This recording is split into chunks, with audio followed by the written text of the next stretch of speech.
Hello friends, as you note that we have been learning unit 3, that is the germplasm conservation and cryopreservation.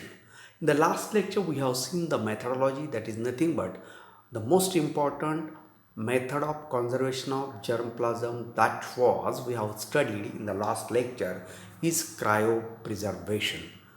Today in this lecture, we have to get idea about the cold storage germplasm conservation method and LPS means low pressure storage method, and third one, that is a low oxygen storage method. My friends, in cold storage what happens actually, we have to conserve the germplasm at a very low temperature but not freezing temperature.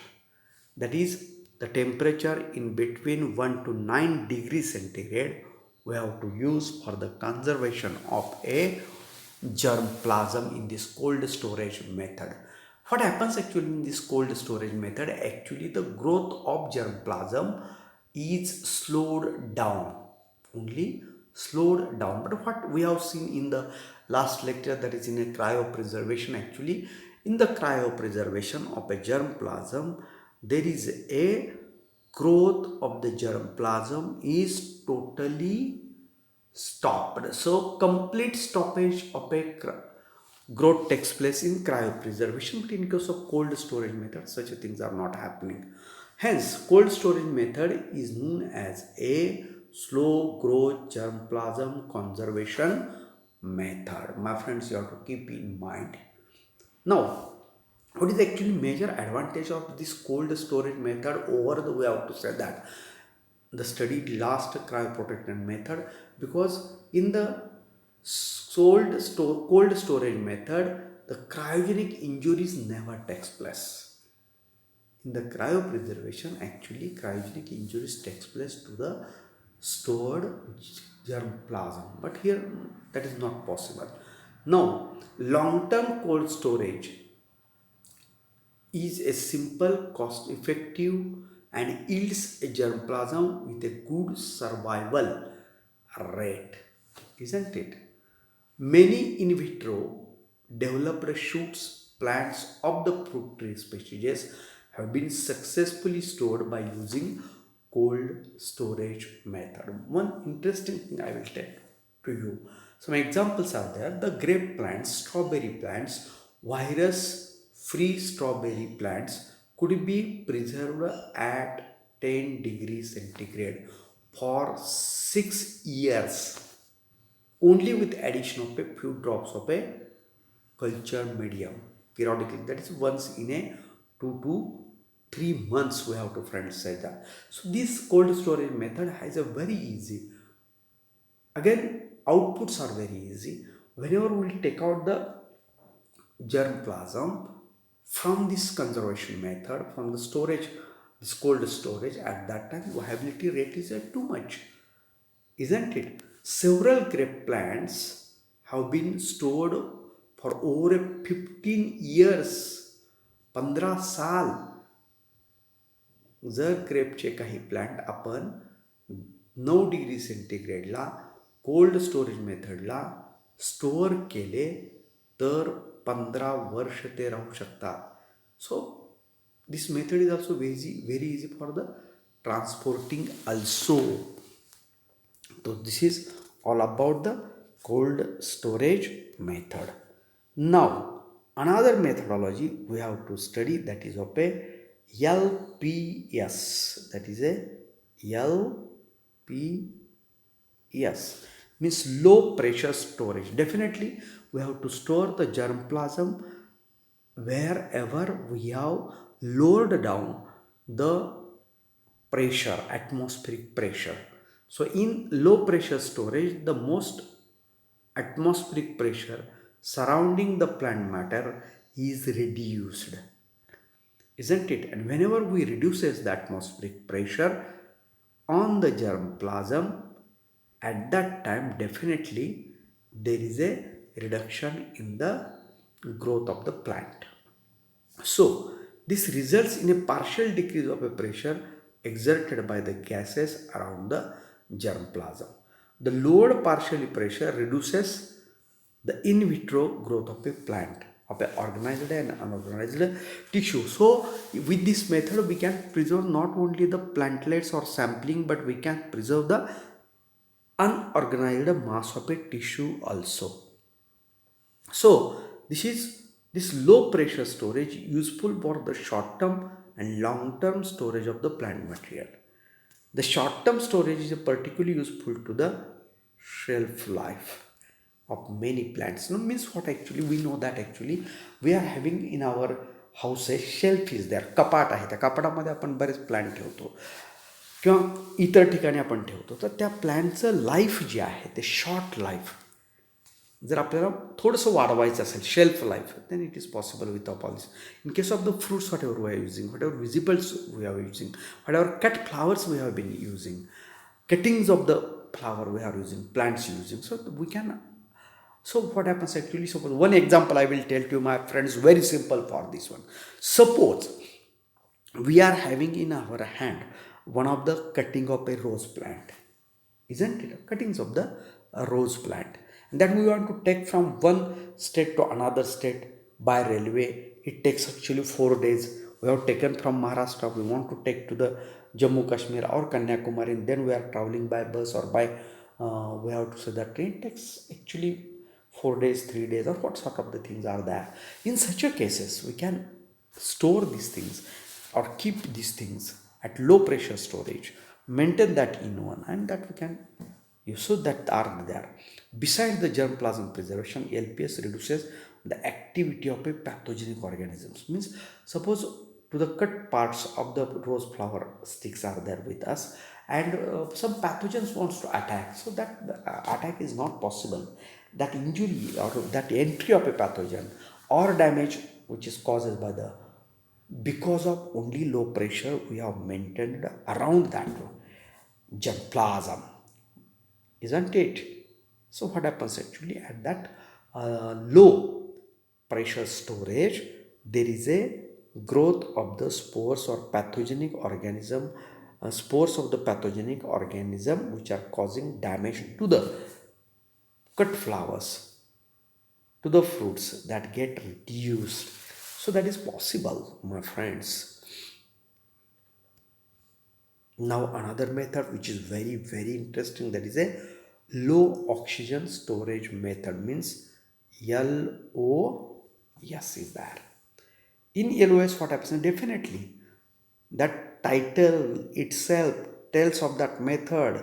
We have to conserve the germplasm at such a place where the oxygen level is a not normal, that is a low. We know that in the atmosphere there is a 20% of oxygen is there, but whenever the oxygen level is a less, so definitely we know that aerobic pathogenic organism may not grow there. Very simple is that.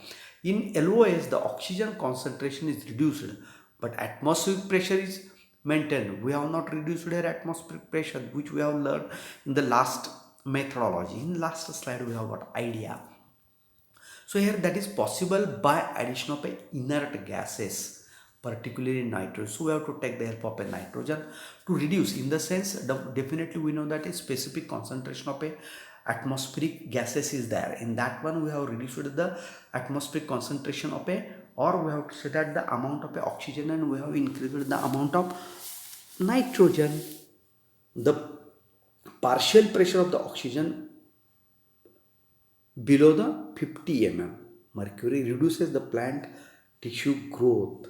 So in that condition, in low oxygen storage condition, there is a decrease in the growth of a plant, and this is due to the fact that with the reduced availability of O2 and reduced production of CO2, so there is a, we know that, and definitely there is a less photosynthetic activity takes place, exchange of oxygen and giving making available CO2. So there is a, we have to say that not proportion of these two gases in the atmosphere, we have reduced the amount of or concentration of a oxygen. So that is possible. But one of the most important limitation of this low oxygen storage method of a germplasm is that long-term conservation of the plant material by the LOS is likely to be inhibit the plant growth after certain dimension. Inhibition of a plant growth is possible because of that one.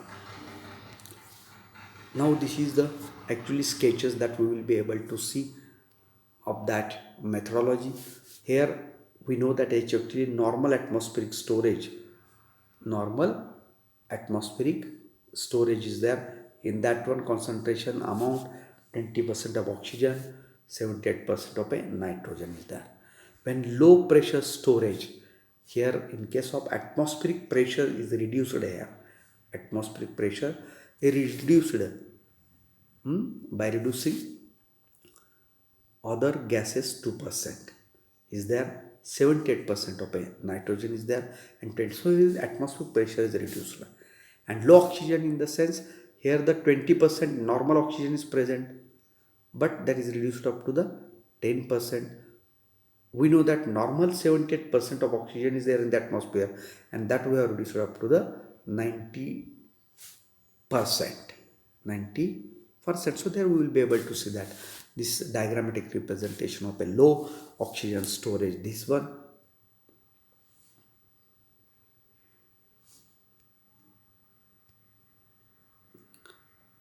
Now, what are the applications of a germplasm store? Very interesting topic, my friends. We have been learning a lot of applications are there, lot of uses are there of this methodology. Applications of germplasm. First one, then maintenance of a stock culture. We know that actually some stocks we are preparing, that culture we can maintain very well here with the help of this one. Then cryopreservation is an ideal method for the long-term conservation of a cell culture which produces the secondary metabolites. We know that secondary metabolites plays important role in the medicines. It plays important role in production of many more such a type of valuable products in that one. So we can analyze, synthesize the secondary metabolites using cryopreservation methodology. So already I have said to medicines, most of the we have in the market that are produced with the help of a secondary metabolites. Then disease pre-plant. We know that every time when we go in the market for purchasing the saplings of a, we have to say that plants, that means the fruit plants or vegetable, we always ask for the pathogen free, non-infected plant, and so that plant can be, we can maintain at the condition that is frozen, or we have to say that propagated whenever required. Recalcitrant seed, this word you have to keep in mind, the seeds which are having a very small, we have to say that the period of a viability, means suppose we have today we have got the seed, after 2 days, after 3 days, that seed will not germinate, only immediately that seeds can get germinate. That seeds are known as a recalcitrant seeds, and that can be we maintained for the long term, in the sense suppose we have put that recalcitrant seeds, the seeds which are having a very less viability period, if we put into the cold storage or low pressure storage or low oxygen pressure storage, so in that condition or cryopreservation, we can put that seeds at cold storage temperature, cold storage. We have to say that condition, and when we will take out that one after 1 year, also there is that seed can get germinated. So recalcitrant seeds can be maintained for the long time. Conservation of a somagonal and gametogonal variations is possible with the help of a germplasm storage methodology. Now, plant material from endangered species. My friends, keep in mind, plant material from endangered species we can preserve. Then conservation of a pollen for enhancing the longevity. Most of time we know that the pollen grains are not having a long life, and whenever they dies, definitely fertilization is not possible, and we can enhance the life of the pollen grains for the, we can use the artificial fertilization. Now the rare germplasms developed through the somatic hybridization and other genetic manipulations can be stored. Now cryopreservation is a good method for the selection of a cold resistant mutant cells lines and could be developed into a frost resistance plant. We know that in our country there is a biodiversity. There is a, we have to say that not biodiversity, diversity in case of the atmosphere. Suppose we want to develop any frozen or frost resistant variety, that is possible with the help of this technique, because during the storage we are providing the cold temperature to that plant, so that plant become habitual to maintain to that one, and later on that variety may can grow into a frozen condition or cold resistant varieties we can develop with the help of a germplasm conservation techniques. Establishment of a germplasm banks for exchange of information at international level. My friends, we know that. Suppose we have developed the bank, we have established such a bank in which we have preserved the many more plant samplings, and we can exchange, we can take to one country to another country, or we can put for a long time, and then we can discuss with the scientist about the characteristic, about any whatever the things of that the plant. It is possible with the help of a germplasm storage methodology. That is most important. Again, we have to say that the application, my friends, today we have got very interesting information, that is nothing but the storage of a germplasm or conservation of a germplasm at a cold storage method, low pressure methodology, low pressure storage, LOS. Again, sorry, LPS, low pressure storage, and another that is nothing but low oxygen pressure, that is LOP. So these three methodology we have studied in this today's lecture. As you know that in the last lecture we have studied the cryopreservation. So this is a part of a third our unit. Very interesting. You have to pay attention to all these things.